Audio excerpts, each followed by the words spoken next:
Romanos capítulo 8. Nenhuma condenação, o pendor do Espírito. Agora, pois, já nenhuma condenação há para os que estão em Cristo Jesus. Porque a lei do Espírito da vida em Cristo Jesus te livrou da lei do pecado e da morte. Porquanto, o que for impossível à lei, no que estava enferma pela carne, isso fez Deus enviando o seu próprio Filho em semelhança de carne pecaminosa e no tocante do pecado, e com efeito condenou Deus na carne o pecado, a fim de que o preceito da lei se cumprisse em nós, que não andamos segundo a carne, mas segundo o Espírito. Porque os que se inclinam para a carne cogitam das coisas da carne, mas os que se inclinam para o Espírito, das coisas do Espírito. Porque o pendor da carne dá para a morte, mas o do Espírito para a vida e paz. Por isso, o pendor da carne é inimizade contra Deus, pois não está sujeito à lei de Deus, nem mesmo pode estar. Portanto, os que estão na carne não podem agradar a Deus.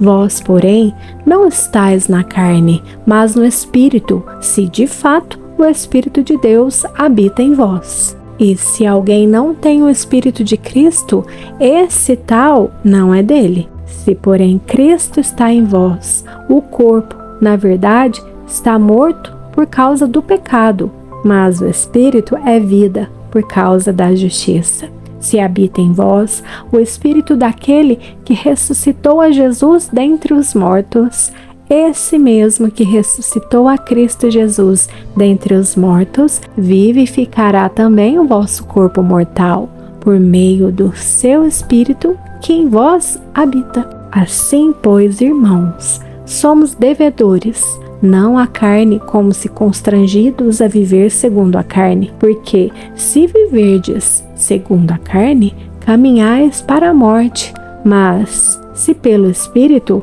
mortificardes os feitos do corpo, certamente vivereis. Pois todos os que são guiados pelo Espírito de Deus são filhos de Deus, porque não recebestes o espírito de escravidão para viverdes outra vez atemorizados, mas recebestes o espírito de adoção, baseados no qual clamamos Abba, Pai. O próprio Espírito testifica com o nosso espírito que somos filhos de Deus. Ora, se somos filhos, somos também herdeiros, herdeiros de Deus e co-herdeiros com Cristo. Se com Ele sofremos, também com Ele seremos glorificados. Porque para mim tenho por certo que os sofrimentos do tempo presente não podem ser comparados com a glória a ser revelada em nós.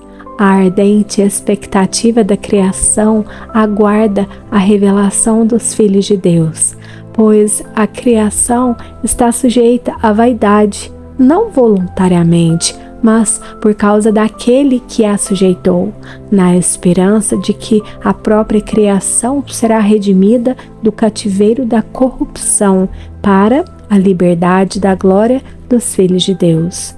Porque sabemos que toda a criação, a um só tempo, geme e suporta angústias até agora. E não somente ela, mas também nós, que temos as primícias do Espírito, igualmente gememos em nosso íntimo, aguardando a adoção de filhos, a redenção do nosso corpo. Porque na esperança fomos salvos. Ora, esperança que se vê não é esperança, pois o que alguém vê, como o espera?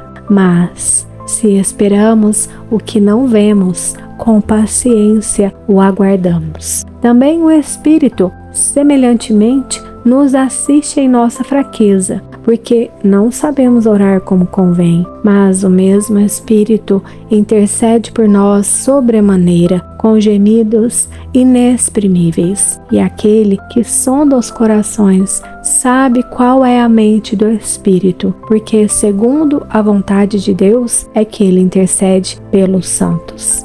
Sabemos que todas as coisas cooperam para o bem daqueles que amam a Deus, daqueles que são chamados segundo o seu propósito, porquanto aos que de antemão conheceu, também os predestinou para serem conformes à imagem de seu Filho, a fim de que ele seja o primogênito entre muitos irmãos. E aos que predestinou, a esses também chamou. E aos que chamou, a esses também justificou. E aos que justificou, a esses também glorificou. Que diremos, pois, à vista destas coisas? Se Deus é por nós, quem será contra nós? Aquele que não poupou seu próprio Filho, antes por todos nós o entregou, porventura não nos dará graciosamente com ele todas as coisas? Quem intentará acusação contra os eleitos de Deus? É Deus quem os justifica. Quem os condenará? É Cristo Jesus quem morreu, ou antes, quem ressuscitou, o qual está à direita de Deus e também intercede por nós. Quem nos separará do amor de Cristo? Será tribulação, ou angústia, ou perseguição, ou fome, ou nudez, ou perigo, ou espada? Como está escrito, por amor de ti somos entregues à morte o dia todo. Fomos considerados como ovelhas para o matadouro. Em todas estas coisas, porém, somos mais que vencedores, por meio daquele que nos amou.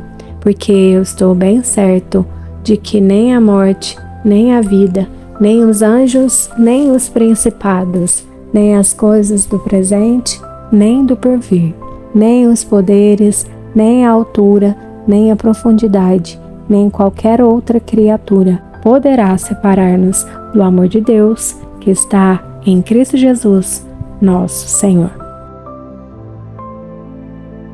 Se você está gostando de que eu leia a Bíblia para você, se inscreva no meu canal, ative o sininho das notificações, deixe o seu like e compartilhe com quem você ama.